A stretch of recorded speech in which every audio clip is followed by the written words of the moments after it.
네, 안녕하세요. 오늘 정말 흥미로운 이야기를 좀 나눠볼까 합니다. 삼성전자 2분기 실적이 나왔는데 이게 시장 예상보다 훨씬 안 좋았어요. 어닝 쇼크 수준이었죠. 그런데 일부 증권사에서는 오히려 목표 주가를 올리는 약간 기현상 같은 일이 벌어졌습니다. 대체 왜 이런 반응이 나오는 걸까요? 오늘 저희가 살펴볼 자료들이 바로 이 부분을 다루고 있습니다. 삼성전자의 지금 상황, 또 앞으로의 전망에 대한 시장의 복잡한 시각들을 한번 명쾌하게 풀어보겠습니다. 네, 숨겨진 맥락까지 좀 짚어드릴 테니까요. 잘 들어주세요. 자, 바로 시작해볼까요? 우선 충격적이었던 2분기 실적부터 좀 보죠. 매출이 74조 원, 그리고 영업이익이 4조 6천억 원. 특히 영업이익이요.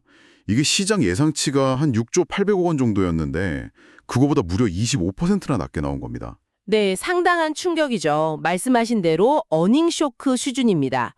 이 실적 부진의 가장 큰 원인은 역시 반도체, DS 부문으로 지목되고 있습니다.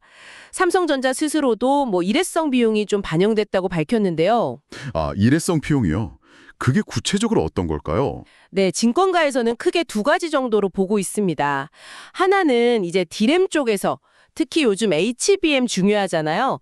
이 HBM을 엔비디아에 납품하는 과정에서 생긴 약간 불량 재고 처리 손실 같은 거고요. 또 하나는 파운드리 쪽인데 이건 미국의 중국 수출 규제 영향 같은 좀 외부적인 요인이죠. 그래서 이 DS 부문 영업이익이 정말 확 줄어서 한 5천억에서 6천억 원 수준 그 정도에 그쳤을 걸로 추정하고 있습니다. 이야, 정말 많이 낮아졌네요. 근데 진짜 흥미로운 건 시장 반응이에요. 이렇게 실망스러운 성적표를 받았는데 유안타 증권 같은 데서는 목표 주가를 7만 원에서 7만 4천 원으로 올렸단 말이죠. 아니, 어떻게 이런 해석이 가능할까요? 인데요. 키움증권 같은 일부 증권사에서는 이걸 불확실성 해소다 이렇게 해석을 해요. 그러니까 그동안 주가를 좀 짓눌러 왔던 우려들 있잖아요. HBM 인증이 늦어진다거나 파운드리가 부진하다거나 하는 이런 걱정거리들이 이번 실적 발표로 그냥 확 드러나 버렸으니까 오히려 악재가 해소되는 과정이다 이렇게 보는 시각이죠.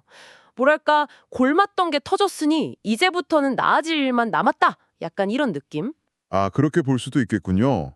바닥을 확인했다, 이런 건가요? 하지만 모두가 그렇게 긍정적으로만 보는 건 아니겠죠. 당연하죠. 삼성증권 같은 경우는 좀 더 신중한 입장입니다.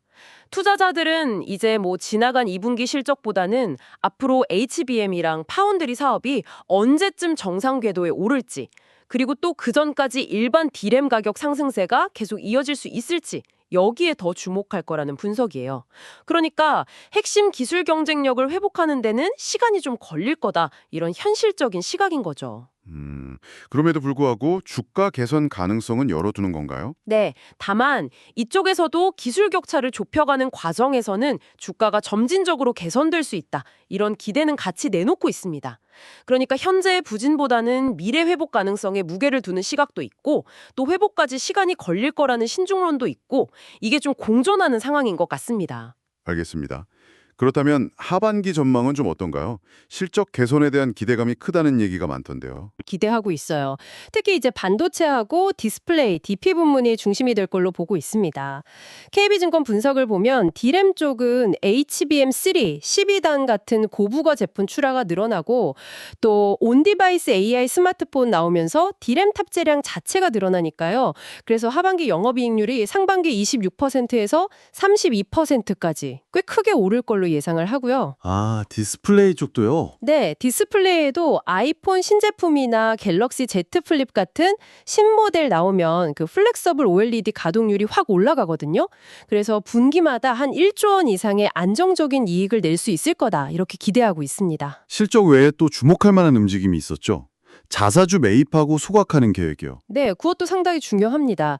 약 3조 9천억 원 규모의 자사주를 사들이고 이 중에서 한 2조 8천억 원어치는 소각하겠다고 발표했거든요. 이게 주식수가 줄어드는 거니까 기존 주주들 입장에서는 자기 주식 가치가 상대적으로 높아지는 효과가 있죠. 아, 그래서 유안타 증권이 목표 주가를 올린 배경에 이것도 있었군요. 그렇습니다. 그 자사주 소각 계획이랑 또 BPS라고 주당 순 자산 가치 추정치를 올린 점이 반영된 거죠. 상반기 실적이 안 좋아서 연간 영업이익 예상치는 좀 낮췄지만 그래도 이 주주 가치 제고 노력은 긍정적으로 본 겁니다. 자, 그럼 정리를 좀 해보겠습니다.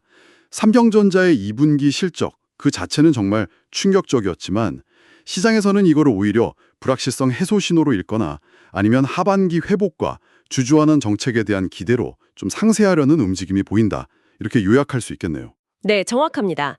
단계적인 실적 쇼크보다는 이제 앞으로 HBM이나 파운드리에서 기술 경쟁력을 얼마나 빨리 회복하느냐, 그리고 하반기에 D램이나 디스플레이 중심으로 실적 개선 추세가 뚜렷하게 나타나느냐, 이게 앞으로 주가 방향을 결정하는 데 더 중요하게 작용할 것 같습니다.